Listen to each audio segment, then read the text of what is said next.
The phantom slowly, gravely, silently approached. When it came near him, Scrooge bent down upon his knee, for in the very air through which this spirit moved, it seemed to scatter gloom and mystery. It was shrouded in a deep black garment, which concealed its head, its face, its form, and left nothing visible save one outstretched hand. But for this it would have been difficult to detach its figure from the night and separate it from the darkness by which it was surrounded. He felt that it was tall and stately when it came beside him, and that its mysterious presence filled him with a solemn dread. He knew no more, for the spirit neither spoke nor moved. "I am in the presence of the ghost of Christmas yet to come," said Scrooge. The spirit answered not, but pointed onward with its hand. "You are about to show me shadows of the things that have not happened, but will happen in time before us," Scrooge pursued. "Is that so, spirit?" The upper portion of the garment was contracted for an instant in its folds, as if the spirit had inclined its head. That was the only answer he received. Although well used to ghostly company by this time, Scrooge feared the silent shape so much that his legs trembled beneath him, and he found that he could hardly stand when he prepared to follow it. The spirit paused a moment, as observing his condition and giving him time to recover. But Scrooge was all the worse for this. It thrilled him with a vague, uncertain horror to know that behind the dusky shroud there were ghostly eyes intently fixed upon him, while he, though he stretched his own to the utmost, could see nothing but a spectral hand and one great heap of black. "Ghost of the future," he exclaimed, "I fear you more than any spectre I have seen. But as I know your purpose is to do me good, and as I hope to live to be another man from what I was, I am prepared to bear your company and do it with a thankful heart. Will you not speak to me?" It gave him no reply. The hand was pointed straight before them. "Lead on," said Scrooge. "Lead on. The night is waning fast, and it is precious time to me, I know. Lead on, spirit." The phantom moved away as it had come towards him. Scrooge followed in the shadow of its dress, which bore him up, he thought, and carried him along. They scarcely seemed to enter the city, for the city rather seemed to spring up about them and encompass them of its own act. But there they were in the heart of it, on 'change amongst the merchants who hurried up and down and chinked the money in their pockets and conversed in groups and looked at their watches and trifled thoughtfully with their great gold seals and so forth, as Scrooge had seen them often. The spirit stopped beside one little knot of businessmen. Observing that the hand was pointed to them, Scrooge advanced to listen to their talk. "No," said a fat man with a monstrous chin. "I don't know much about it either way. I only know he's dead." "When did he die?" inquired another. "Last night, I believe." "Why, what was the matter with him?" asked a third, taking a vast quantity of snuff out of a very large snuff box. "I thought he'd never die." "God knows," said the first with a yawn. "What has he done with his money?" asked a red-faced gentleman with a pendulous excrescence on the end of his nose that shook like the gills of a turkey cock. "I haven't heard," said the man with the large chin, yawning again. "Left it to his company, perhaps. He hasn't left it to me, that's all I know." This pleasantry was received with a general laugh. "It's likely to be a very cheap funeral," said the same speaker. "For upon my life, I don't know of anybody to go to it. Suppose we make up a party and volunteer."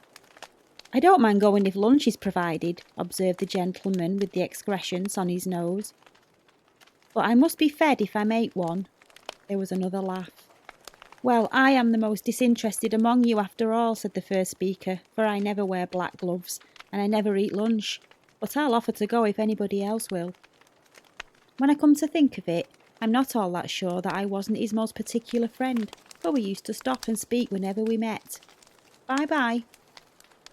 Speakers and listeners strolled away, and mixed with other groups. Scrooge knew the men and looked towards the spirit for an explanation. The phantom glided onto the street. Its finger pointed to two persons meeting.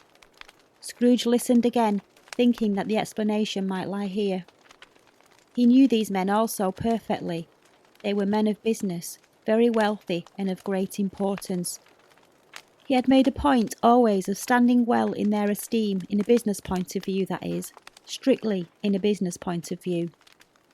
"How are you?" said one. "How are you?" returned the other. "Well," said the first, "Old Scratch has got his own at last, eh?" "So I'm told," returned the second. "Cold, isn't it?" "Seasonable for Christmas time. You're not a skater, I suppose?" No, something else to think of. Good morning." Not another word. That was their meeting, their conversation, and their parting. Scrooge was at first inclined to be surprised that the spirit should attach importance to a conversation apparently so trivial. But feeling assured that they must have some hidden purpose, he set himself to consider what it was likely to be. They could scarcely be supposed to have any bearing on the death of Jacob, his old partner, for that was past, and this ghost province was the future. Nor could he think of anyone immediately connected with himself to whom he could apply them. But nothing doubting that, to whomsoever they applied, they had some latent morale for his own improvement, he resolved to treasure up every word he heard and everything he saw, and especially observe the shadow of himself when it appeared. For he had an expectation that the conduct of this future self would give him the clue he missed, and would render the solution of the riddles easy. He looked about in that very place for his own image, but another man stood in his accustomed corner. And though the clock pointed to its usual time of day for being there, he saw no likeness of himself among the multitudes that poured in through the porch. It gave him little surprise, however, for he had been revolving in his mind a change of life, and thought and hoped he saw his newborn resolutions carried out in this. Quiet and dark beside him stood the phantom with its outstretched hand. When he roused himself from his thoughtful quest, he fancied, from the turn of the hand and its situation in reference to himself, that the unseen eyes were looking at him keenly. It made him shudder and feel very cold. They left the busy scene and went into an obscure part of the town where Scrooge had never penetrated before, although he recognised its situation and its bad repute. The ways were foul and narrow, and the shops and houses were wretched.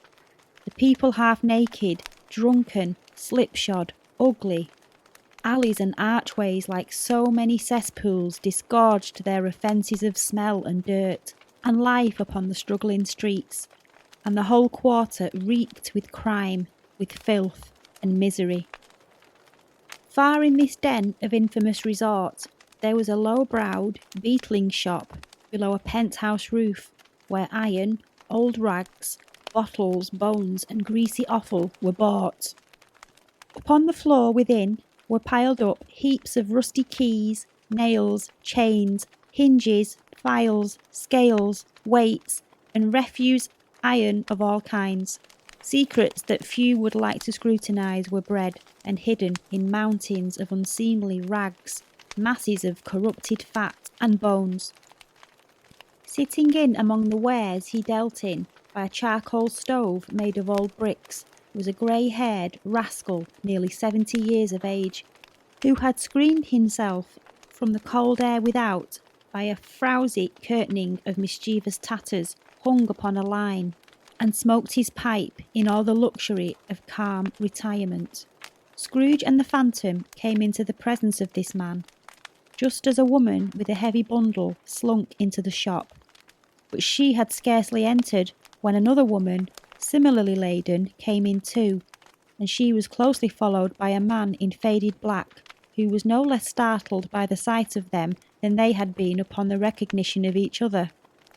After a short period of blank astonishment, in which the old man with the pipe had joined them, they all three burst into a laugh. "Let the charwoman alone to be the first," cried she who had entered first. Let the laundress alone to be the second, and let the undertaker's man alone be the third. Look here, old Joe, here's a chance, if we haven't all three met here without meaning it. You couldn't have met in a better place, said old Joe, removing his pipe from his mouth. Come into the parlour. You were made free of it long ago, you know, and the other two ain't strangers. Stop till I shut the door of the shop. Ah, how it squeaks. There ain't such a rusty bit of metal in the place as its own hinges, I believe, and I'm sure there's no such old bones here as mine. We're all suitable to our calling, we're all matched. Come into the parlour. Come on into the parlour. The parlour was the space behind the screen of rags. The old man raked the fire together with an old stair rod, and having trimmed his smoky lamp, for it was night time, with the stem of his pipe, put it into his mouth again. While he did this, the woman, who had already spoken, threw her bundle onto the floor and sat down in a flaunting manner on a stool, crossing her elbows on her knees, and looking with a bold defiance at the other two. What odds then? What odds, Mrs. Dilber? Said the woman. Every person has a right to take care of themselves. He always did. That's true indeed, said the laundress. No man more so. Why then don't stand staring as if you were afraid, woman. Who's the wiser? We're not going to pick holes in each other's coats, I suppose. No, indeed, said Mrs. Dilber and the man together. We should hope not. Very well then, cried the woman, that's enough. Who's the worse for the loss of a few things like these? Not a dead man, I suppose. No, indeed, said Mrs. Dilber, laughing. If he wanted to keep 'em after he was dead, a wicked old screw, pursued the woman. Why wasn't he natural in his lifetime? If he had been, he would have had somebody to look after him when he was struck with death itself, instead of lying gasping out his last three there alone by himself.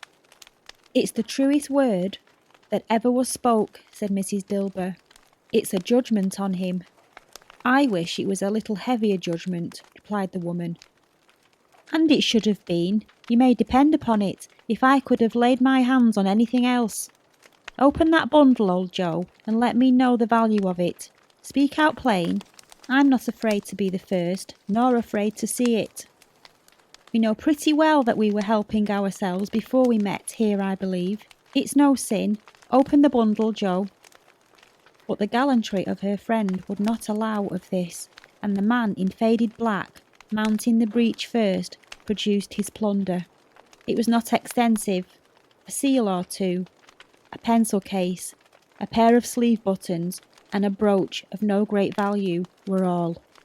They were severally examined and appraised by old Joe, who chalked the sums he was disposed to give for each upon the wall, and add them up into a total when he found that there was nothing more to come.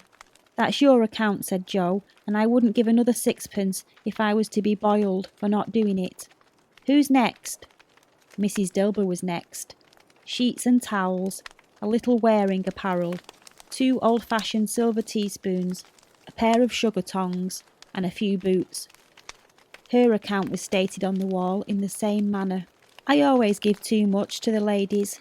It's a weakness of mine, and that's the way I ruin myself, said old Joe. That's your account. If you asked me for another penny, and made it an open question, I'd repent of being so liberal, and knock off 1/2 crown. And now undo my bundle, Joe, said the first woman. Joe went down on his knees for the greater convenience of opening it, and having unfastened a great many knots, dragged out a heavy large roll of some dark stuff. What do you call this? Said Joe. Bed curtains? Aha, returned the woman, laughing and leaning forward on her crossed arms. Bed curtains. You don't mean to say you took 'em down, rings and all, with him lying there, said Joe. Yes, I do, replied the woman. Why not? You were born to make your fortune, said Joe, and you'll certainly do it. I certainly shan't hold my hand when I can get anything in it by reaching it out. For the sake of such a man as he was, I promise you, Joe, returned the woman coolly. Don't drop that oil upon the blankets now. His blankets? asked Joe. Whose else's, do you think? Replied the woman. He isn't likely to take the cold without 'em, I dare say. I hope he didn't die of anything catching, eh? Said old Joe, stopping in his work and looking up. Don't you be afraid of that, returned the woman. I ain't so fond of his company that I'd loiter about him for such things if he did. Ah, you may look through that shirt till your eyes ache, but you won't find a hole in it, not a threadbare place. It's the best he had, and a fine one too. They'd have wasted it if it hadn't been for me. What do you call wasting of it? Asked old Joe. Putting it on him to be buried in, to be sure, replied the woman with a laugh. Somebody was fool enough to do it, but I took it off again. If calico ain't good enough for such a purpose, it isn't good enough for anything. It's quite as becoming to the body. He can't look uglier than he did in that one. Scrooge listened to this dialogue in horror. As they sat grouped about their spoil, in the scanty light afforded by the old man's lamp, he viewed them with a detestation and disgust which could hardly have been greater, though they had been obscene demons marketing the corpse itself. The same woman laughed when old Joe, producing a flannel bag with money in it, told out their several gains upon the ground. This is the end of it, you see. He frightened everyone away from him when he was alive, to profit us when he was dead. Spirit, said Scrooge, shuddering from head to foot. I see. The case of this unhappy man might be my own. My life tends that way now. Merciful heavens, what is this? He recoiled in terror, for the scene had changed, and now he almost touched a bed. A bare, uncurtained bed, on which, beneath a ragged sheet, there lay a something covered up, which, though it was dumb, announced itself in awful language.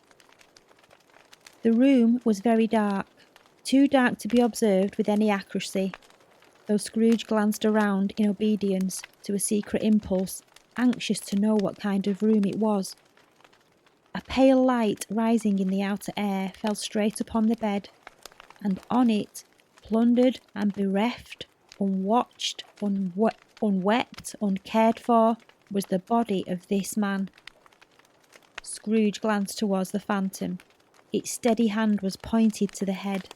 The cover was so carelessly adjusted that the slightest raising of it, the motion of a finger upon Scrooge's part, would have disclosed the face. He thought of it, felt how easy it would be to do, and longed to do it. But he had no more power to withdraw the veil than to dismiss the spectre at his side. O cold, cold, rigid, dreadful death, set up thine altar here, and dress it with such terrors as thou hast at thy command, for this is thy dominion. But of the loved, revered, and honoured head thou canst not turn one hair to thy dread purposes, or make one feature odious. It is not that the hand is heavy and will fall down when released. It is not that the heart and pulse are still, but that the hand was open, generous, and true.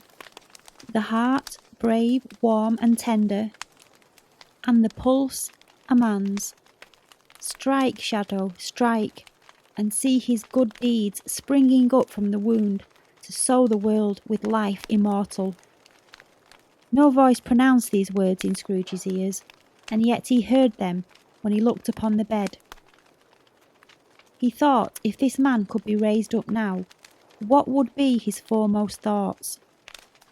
Avarice, hard dealing, griping cares? They have brought him to a rich end, truly. He lay in the dark, empty house, with not a man, a woman, or a child to say he was kind to me in this or that, and for the memory of one kind word, I will be kind to him. A cat was tearing at the door, and there was a sound of gnawing rats beneath the hearthstone. What they wanted in the room of death, and why they were so restless and disturbed, Scrooge did not dare to think. Spirit, he said, this is a fearful place. In leaving it, I shall not leave the lesson, trust me, let us go. Still the ghost pointed with an unmoved finger to the head.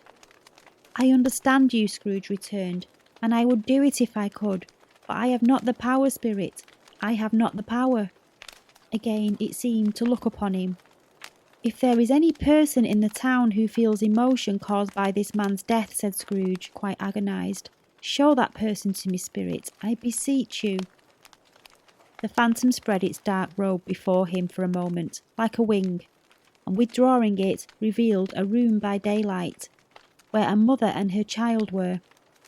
She was expecting someone, and with anxious eagerness, for she walked up and down the room, started at every sound, and looked out from the window, glanced at the clock, tried, but in vain, to work with her needle, and could hardly bear the voices of her children in their play. At length, the long-expected knock was heard. She hurried to the door and met her husband, a man whose face was careworn and depressed, though he was young. There was a remarkable expression in it now, a kind of serious delight of which he felt ashamed, and which he struggled to repress. He sat down to the dinner that had been hoarding for him by the fire, and when she asked him faintly what news, which was not until after the long silence, he appeared embarrassed how to answer. Is it good, she said, or bad, to help him? Bad, he answered. We are quite ruined? No, there is hope yet, Caroline. If he relents, she said amazed, there is. Nothing is past hope if such a miracle has happened. He's past relenting, said her husband. He's dead. She was a mild and patient creature, if her face spoke truth, but she was thankful in her soul to hear it. And she said so with clasped hands. She prayed forgiveness the next moment, and was sorry, but the first was the emotion of the heart. What the half-drunken woman whom I told you of last night said to me when I tried to see him and obtain a week's delay, and what I thought was a mere excuse to avoid me, turns out to have been quite true. He was not only very ill, but dying then.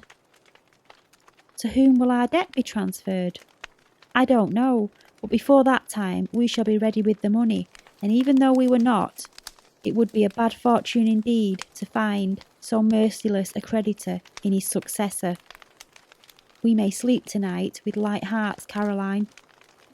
Yes, soften it as they would, their hearts were lighter. The children's faces, hushed and clustered around to hear what they so little understood, were brighter, and it was a happier house for this man's death. The only emotion that the ghost could show him, caused by the event, was one of pleasure. Let me see some tenderness connected with a death, said Scrooge. Or that dark chamber, Spirit, which we left just now, will be forever present to me.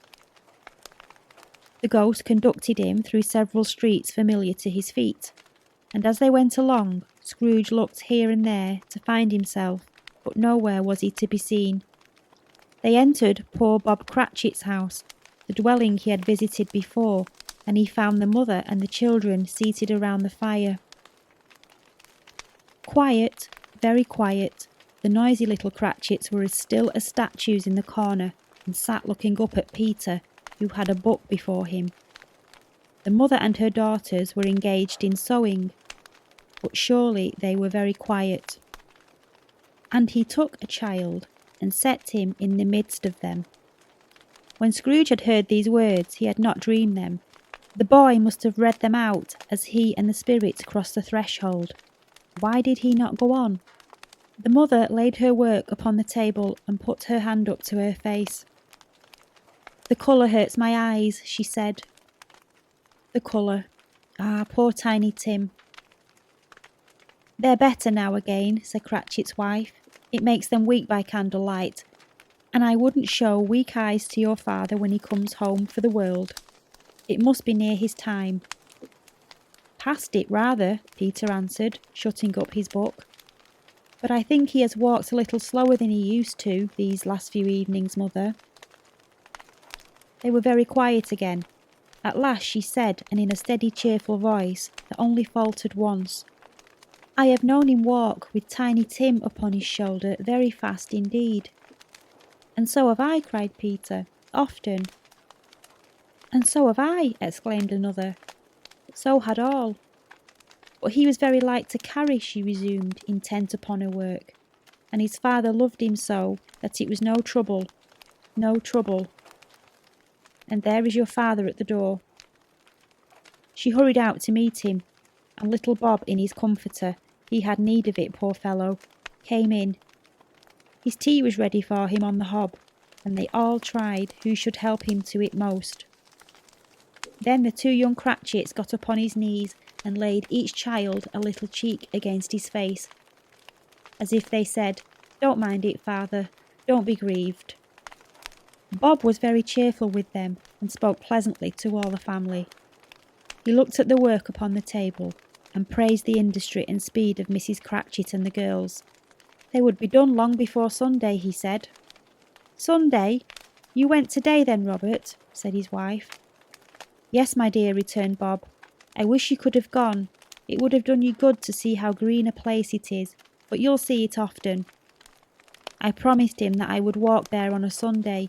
"My little child," cried Bob, "my little child." He broke down all at once. He couldn't help it. If he could have helped it, he and his child would have been further apart, perhaps, than they were. He left the room and went upstairs into the room above, which was lighted cheerfully and hung with Christmas. There was a chair set close beside the child, and there were signs of someone having been there lately. Poor Bob sat down upon it, and when he had thought a little and composed himself, he kissed the little face. He was reconciled to what had happened and went down again quite happy. They threw about the fire and talked, the girls and mother working still.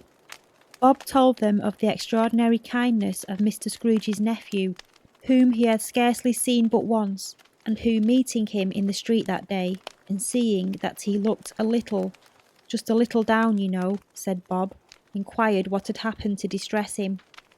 "On which," said Bob, "for he is the pleasantest spoken gentleman you ever heard, I told him, 'I am heartily sorry for it, Mr. Cratchit,' he said, 'and heartily sorry for your good wife. By the by, how he ever knew that, I don't know.'" "Knew what, my dear?" "Why, that you were a good wife," replied Bob. "Everybody knows that," said Peter. "Very well observed, my boy," cried Bob. "I hope they do." "Heartily sorry," he said, "for your good wife. If I can be of service to you in any way," he said, giving me his card, "that's where I live. Pray, come to me." Now it wasn't, cried Bob, for the sake of anything he might be able to do for us so much, as for his kind way, that this was quite delightful. It really seemed as if he had known our Tiny Tim, and felt with us. "I'm sure he's a good soul," said Mrs. Cratchit. "You would be sure of it, my dear," returned Bob. "If you saw and spoke to him, I shouldn't be at all surprised. Mark what I say, if he got Peter a better situation." "Only hear that, Peter," said Mrs. Cratchit. "And then," cried one of the girls, "Peter will be keeping company with someone and setting up for himself." "Get along with you," retorted Peter, grinning. "It's just as likely as not," said Bob. "One of these days, though, there's plenty of time for that, my dear. But, however and whenever we part from one another, I am sure we shall none of us forget poor Tiny Tim, shall we? Or this first parting that there was among us." "Never, father," cried they all. "And I know," said Bob, "I know, my dears, that when we recollect how patient and how mild he was, although he was a little child, we shall not quarrel easily among ourselves and forget poor Tiny Tim in doing it." "No, never, father," they all cried again. "I am very happy," said little Bob. "I am very happy." Mrs. Cratchit kissed him. His daughters kissed him. The two young Cratchits kissed him, and Peter and himself shook hands. Spirit of Tiny Tim, thy childish essence was from God. "Spectre," said Scrooge, "something informs me that our parting moment is at hand. I know it, but I know not how. Tell me what man that was whom we saw lying dead." The ghost of Christmas yet to come conveyed him as before, though at a different time, he thought. Indeed, there seemed no order in these latter visions, save that they were in the future, into the resorts of businessmen, but showed him not himself. Indeed, the spirit did not stay for anything, but went straight on, as to the end, just now desired, until besought by Scrooge to tarry for a moment. "This court," said Scrooge, "through which we hurry now, is where my place of occupation is, and has been for a length of time. I see the house. Let me behold what I shall be in the days to come." The spirit stopped. The hand was pointed elsewhere. "The house is yonder," Scrooge exclaimed. "Why do you point away?" The inexorable finger underwent no change. Scrooge hastened to the window of his office and looked in. It was an office still, but not his. The furniture was not the same, and the figure in the chair was not himself. The phantom pointed as before. He joined it once again, and wondering why and whither he had gone, accompanied it until they reached an iron gate. He paused to look around before entering. A churchyard. Here then the wretched man, whose name he had now to learn, lay beneath the ground. It was a worthy place, walled in by houses, overrun by grass and weeds, the growth of vegetation's death, not life, choked up with too much burying, fat with repleted appetite, a worthy place. The spirit stood among the graves and pointed down to one. He advanced towards it trembling. The phantom was exactly as it had been, but he dreaded that he saw new meaning in its solemn shape. "Before I draw nearer to that stone to which you point," said Scrooge, "answer me one question. Are these the shadows of the things that will be, or are they shadows of the things that may be only?" Still the ghost pointed downwards to the grave by which it stood. "Men's courses will foreshadow certain ends, to which, if persevered in, they must lead," said Scrooge. "But if the courses be departed from, the ends will change. Say it is thus, with what you show me." The spirit was immovable as ever. Scrooge crept towards it, trembling as he went, and following the finger, read upon the stone of the neglected grave his own name, Ebenezer Scrooge. "Am I that man who lay upon the bed?" he cried upon his knees. The finger pointed from the grave to him and back again. "No, spirit, oh no, no!" The finger was still there. "Spirit," he cried, tight clutching at its robe, "hear me! I am not the man I was. I will not be the man I must have been but for this intercourse. Why show me this, if I am past all hope?" For the second time the hand appeared to shake. "Good spirit," he pursued, as down upon the ground he fell before it, "your nature intercedes for me, and pities me. Assure me that I yet may change these shadows you have shown me by an altered life." The kind hand trembled. "I will honour Christmas in my heart, and try to keep it all the year. I will live in the past, the present, and the future. The spirits of all three shall strive within me. I will not shut out the lessons that they teach. Oh, tell me that I may sponge away from the writing on this stone." In his agony, he caught the spectral hand. It sought to free itself, but he was strong in his entreaty and detained it. The spirit, stronger yet, repulsed him. Holding up his hand in a last prayer to have his fate reversed, he saw an alteration in the phantom's hood and dress. It shrunk, collapsed, and dwindled down into a bedpost.